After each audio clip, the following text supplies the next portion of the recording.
welcome back to my channel. So yesterday I posted a cleaning video where I got this space in order, got everything ready to go because I am going to be starting back up teaching Caden. So if you haven't checked out that video, go check it out. Watch me clean up this space. So in this video, I wanted to interrupt my cleaning streak and I want to go into a little bit more details about some of the things that I'm using with Caden and some of the items which I got from Walmart, Dollar Tree, Dollar General, and yeah, let's just go ahead and get started. Now, this little thing, it's basically like fruits and vegetables. This is a cutting board.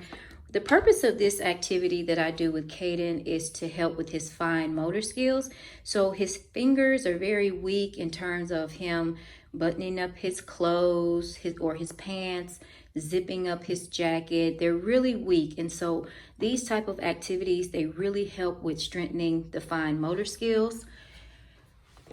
Also, we do a lot of tracing and I go over these numbers with him. He knows all of these numbers, but right now we're working on him writing the numbers and memorization. We also have this book right here which teaches sight words. Sight words is a way to help your child learn how to read. So I would highly recommend you getting something that has first words in it, and that will really help your child along the way. Caden is not reading yet, and so I'm just going to keep practicing these first words with him, and hopefully we'll get some reading skills in the future.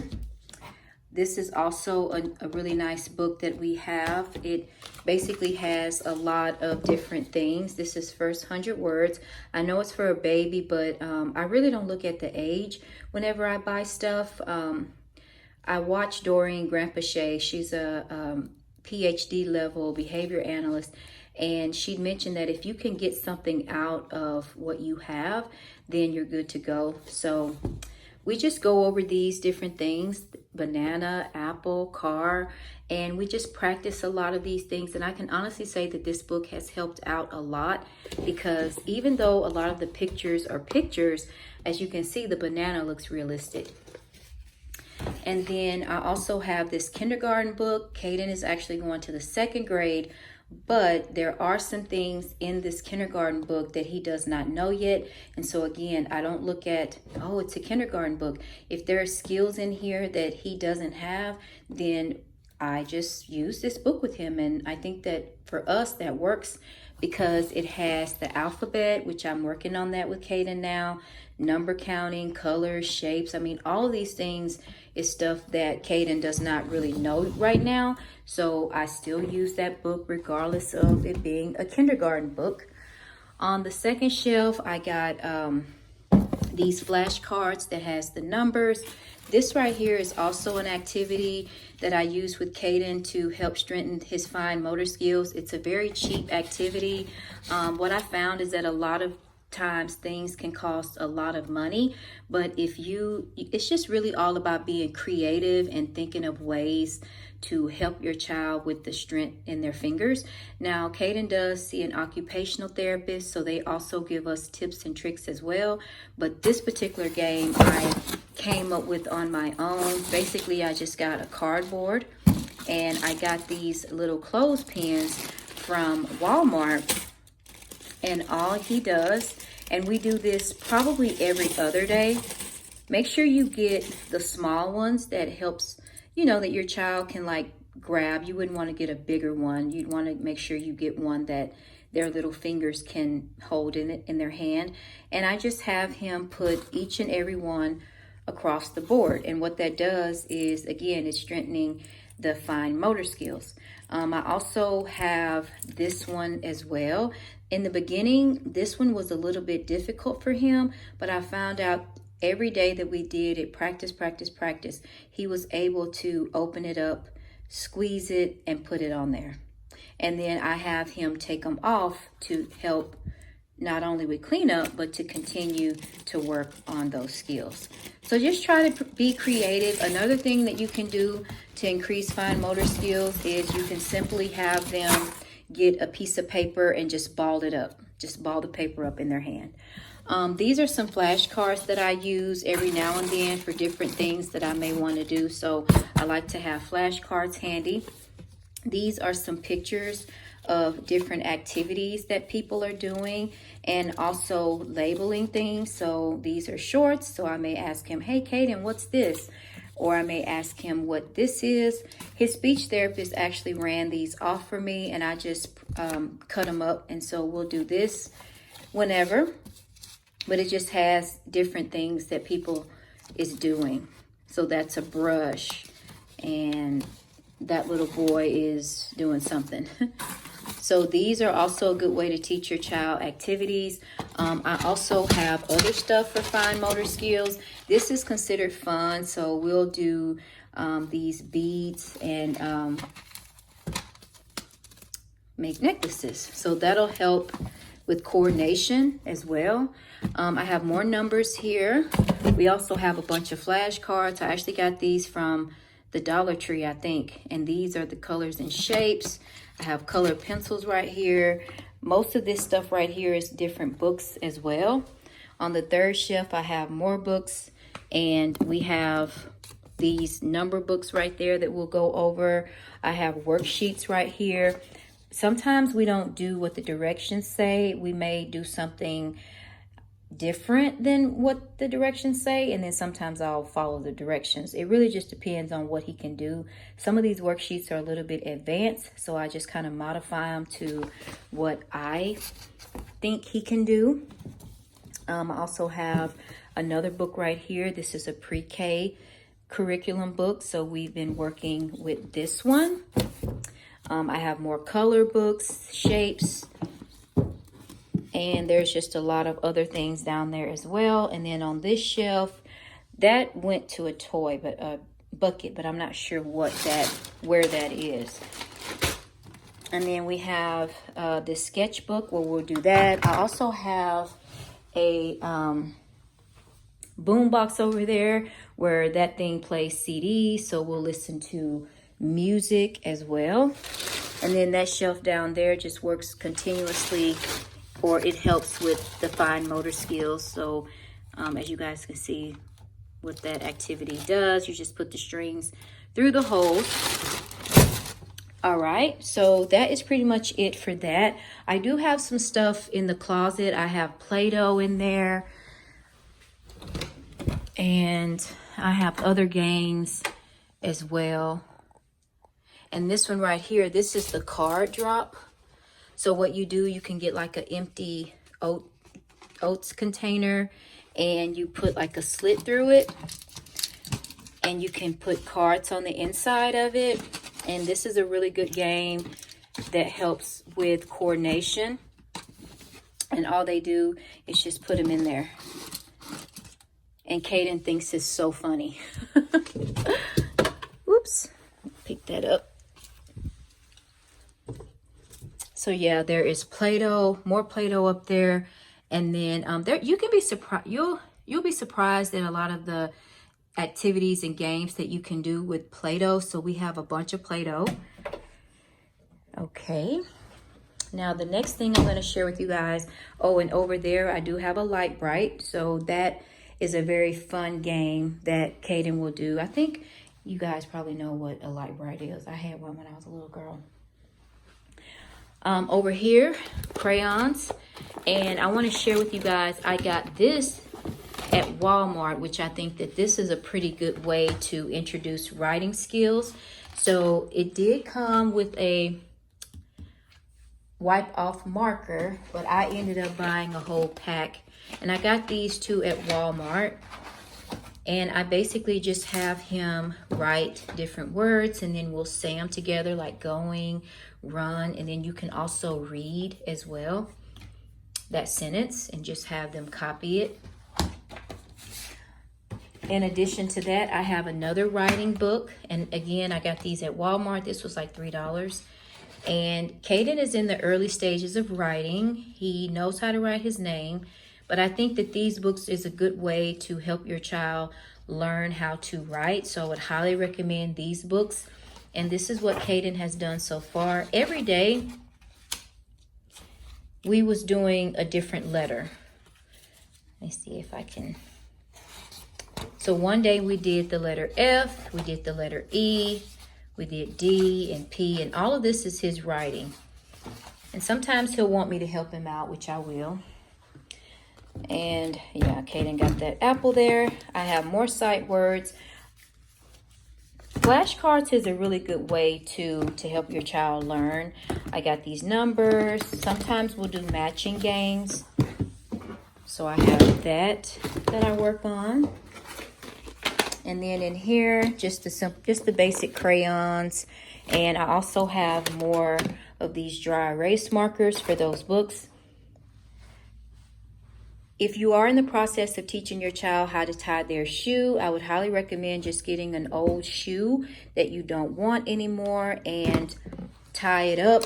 And what you want to do, if you guys want me to do a video on how I'm teaching Kaden how to tie his shoe, it's a procedure called, I want to say backwards chaining. So what I do, I just got 2 different shoestring colors, and that way it makes helping and explaining what to do a little bit more easier. I will say, like I said yesterday, it's really tough. And then also I got these little things. I think this is a Melissa and Doug. So I'll help him to zip up things. There's a belt buckle. And then also, you can also use something like this to help your child tie their shoe as well. So I think I got these at Walmart. I'm also in the process of teaching him the difference between a spoon and fork. I need to go get another fork, but also there's a term called generalization. So I have these plastic forks, and I want to go get a real fork so he can kind of get an idea of, you know, hey, this is a plastic fork and this is a real fork. And then I have my little pan right there. So, and then in this window, I have these cards. Remember I showed you guys earlier in the video that I do keep flashcards with me, and I have all of the alphabet on here. And every day when we first come in the room, before we get started on what we're doing, I'll go over the alphabet. We'll do all of these cards, and then I will teach him the letter and the sound. He knows the letters, but we're still having a little bit of problems learning the sounds. And so every day we've been doing that. So I'm just gonna keep that there. And then I also have this sight words workbook as well. And I have another workbook. This is for the beginning sounds. And so yesterday when we was at Walmart, we went ahead on and got him this 2nd grade book. So we will definitely be starting this workbook as well. So it was $10 at Walmart. And last but not least, I want to kind of share with you guys a little bit on how I organize everything. So now that I shared what we have and my things that I use to teach him with, I want to talk with you guys a little bit about where I get the idea of teaching him. There's just so much that I have to do. So basically, this is Kaden's IEP. It's an individualized education plan. So these are the goals that they had for Kaden while he was at school. So as you guys know, we're going through this different change in the world, and so everything is uncertain now. So to keep him on track and to try to help with his goals, what I do is, now that I have this copy and I know what they were working on, then I can mimic that at home. So a goal that they had at school was letter sound identification. So every morning when we come into the room and get started, we go over the flashcards and the letter sounds. So that's one goal that they were working on with him at school that I'm doing at home. The next goal title is the sight words. So these are the instructions that the school have. And so that's why I'm working on the sight words with him, because I feel like I don't want him to get behind, and it's really a lot trying to keep up with the goals, but you just got to do what you got to do. Next up is the computation. I did have a worksheet in here where we were going to be doing that. They use touch point math, I think. So I'll have to, yeah, touch point math. So I'll have to get in contact with the school and get that system to figure out how they did the touch point math. And then, which actually I did a video, if you guys want to check that out, where I was teaching Caden how to add. I did get a comment where someone had mentioned that, oh, he already knows. But if you have a child and they don't know, you can use that system to help them learn it. So even though I was sharing with you guys that Caden knew, that was the system that he used to learn it. Self-help skills, which we work on that every single day. And then fine motor skills, which is what I just shared with you guys. There's a lot of that. And communication. So those are just a few of the goals that they were working on at school that I'm trying to do at home. Now on to the ABA Center. So here is a lot of list of things that they were doing at home. So at the center, such as tying his shoes, teaching him labels of common items. So we've been doing that. I don't have the token board because something happened. I'm not sure. Answering personal information questions, which we've been working on that. We've been working on washing his hands. So that's the Autism Center stuff. And then this is the behavior intervention plan. So this is like a lot of the stuff that they put in place whenever he elopes or a task refusal or yelling. So a lot of this stuff I've actually been incorporating at home. And yeah, so that is where I get this is basically how I outline my day. I say, okay, we're going to do letter sounds and letter identification. So we have one goal that we've done. Then we're going to work on, say, tying his shoes. So we're doing something from each place. And then with speech and OT, we're doing the fine motor skills. It's a lot, you guys. Oh, here's that worksheet. So this is that worksheet that we're going to be using. And then also one more thing, if you guys are still with me, leave me a beautiful pink heart. So this is the fine motor skills activities for students. So remember I would talk to you guys about you can crumble up a sheet of paper, you can use Play-Doh for fine motor skills, place up to 6 coins in your child's Caden does have a piggy bank somewhere, so we've been using that as well. So yeah, you guys, it's just all about a lot of the toys that your child have at home. You probably can use that as a way of teaching. So just kind of look around, see what you have at home, see what you can use. And so that way you don't have to go out and buy and spend a whole bunch of money on stuff. But anyways, that's going to be the end of this video. I know it was a lot. Hope you guys enjoyed it. If you guys have any questions, let me know. So anyways, thank you guys for watching this video, and I'll see you guys in my next one. Cheers.